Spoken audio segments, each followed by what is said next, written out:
সাথে সাথে পুলিশ আমাদের আটকে দেয়। আটকে দেওয়ার পরে আমাদের সাথে লাঠিচার্জ, জলকামান, রাবার বুলেট নিক্ষেপ করে আমার অপহৃত ভাইদের উপর রাবার বুলেট নিক্ষেপ করেছে। হ্যাঁ, নিক্ষেপ করছে। আমাদের ভাইদের উপর লাঠিচার্জ করে অনেক ভাই হাসপাতালে আছে, অনেক বোন হাসপাতালে আছে।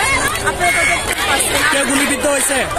না না, মৃত্যু হয়েছে কিনা আমরা খোঁজ নিতে পারি নাই, এখন আমরা জানি না, নিশ্চিত না। আমরা কিন্তু লক্ষ্য করছি কোনো রাবার বুলেট ছোড়া হয়নি। এখানে কিন্তু শুধুমাত্র টিআরসি ছোড়া হয়েছে এবং সাউন্ড গ্রেনেড যেটা সেটা ছোড়া হয়েছে।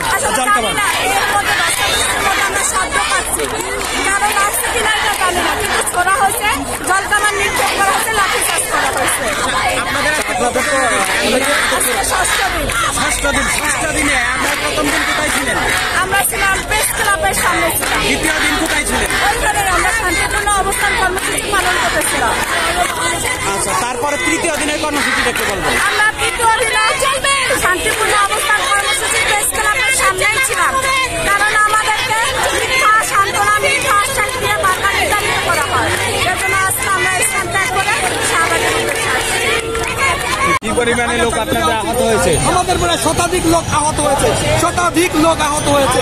10-12 আমার সামনে দুজনের মাথা ফেটে গেছে, তাদেরকে হাসপাতালে ভর্তি করা। একজনের হাঁটু এবং পা ফ্র্যাকচার হয়ে গেছে, তাকে হাসপাতালে ভর্তি করা হয়েছে। এবং প্রায় 10 থেকে 12 জন শিক্ষক, নারী এবং পুরুষ, এদেরকে এখান থেকে নিয়ে গেছে এবং আমরা তাদের সাথে যেতে চাইছি, কিন্তু আমাদেরকে যেতে দেয়নি। আমাদেরকে ধাওয়া দিয়ে পিটায় দূর করে দেওয়া হয়েছে। এভাবে করে আমাদেরকে প্রহসনে নির্যাতন করা হয়েছে। এটার আমি তীব্র নিন্দা জ্ঞাপন করছি। এটা কোনো বাধা না, তবু তারা সম্মিলিত ভাবে বলে যে সবার জন্য তো একটা সিস্টেম থাকে, জনগণের সিস্টেম হবে কিনা, এই কথা বলে তারা আমাদের নিয়োগ বঞ্চিত করে দিয়েছে। আমরা বারবার আন্দোলন করেছি, বারবার এই দৃষ্টি আকর্ষণ করেছি, কোনো সরা পায়নি। বিগত 17 তারিখ এবং 17ই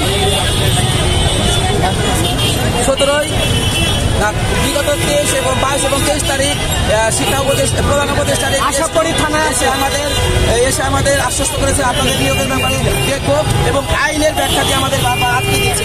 বিগত সরকারের যেখানে বিতর্কিত রায়গুলো পুনর্বিবেচনা করা হয়েছে, কিছু ক্ষেত্রে বাতিল করা হয়েছে, সেখানে আমরা এনটিআরসির আয়না করে কেন বন্ধ থাকবো? এনটিআরসির এই জিম্মি অবস্থা থেকে আমরা মুক্তি চাই, 1 থেকে 12 তমদের মুক্তি চাই।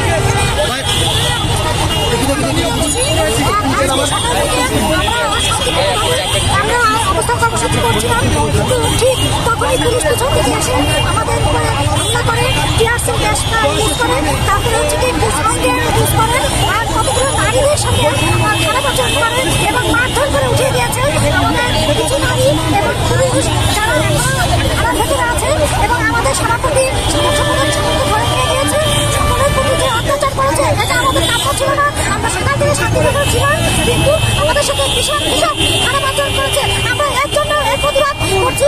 আমাদের আমরা চাই এদের সর্বোচ্চ শাস্তি। যারা আওয়ামী লীগের দালাল হয়ে আমাদের উপরে অত্যাচার করেছে, আমরা তাকে শাস্তি চাই এবং সচিব যারা আছেন, যারা আমাদের নিয়োগের জন্য দেরি করছেন, আমাদের তাদের শাস্তি চাই। এদের আমরা শুধু শাস্তি চাই আর আমাদের নিয়োগ চাই। আমরা আর এখান থেকে অল্প না, এটাই আমাদের প্রতিজ্ঞা। আপনারা যা পাবেন করেন, পুলিশ হোক আর যে হোক, একটা গুরুত্বপূর্ণ কথা আছে, দেখি আমরা আমাদের 1 থেকে 12 মধ্যে নিয়োগ সম্ভব বলেই তৎকালীন যুগ্ম সচিব আমাদের তালিকা দিয়েছিল 21,796 জনে।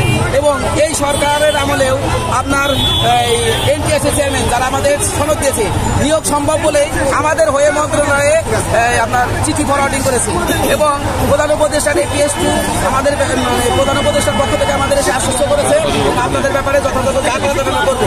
তবু কেন কালক্ষেপণ, কেন সেই বিগত সরকারের নীল নকশা বাস্তবায়ন, কেন আমাদের এই যে এরকম মাঠে আমাদের শাস্তি পেতে হবে? আমরা তো সুস্থভাবে সুন্দরভাবে মাঠে ছিলাম, কেন পুলিশ আতঙ্কিত ভাবে আমাদের আক্রমণ করলো? কেন আমার ভাইয়ের মাথা কাটলো? কেন আমার ভাই কি হলো? বৈষম্য বিরোধী ছাত্র আন্দোলনে যে বৈষম্য দূরীকরণ, এখানে মন্ত্রণালয়ের মধ্যে এখনো আমলারা, সচিবরা আমাদের বারবার বলছে, আমাদের এদিক ওদিক বুঝিয়ে আমাদের দাবিকে বঞ্চিত করছে।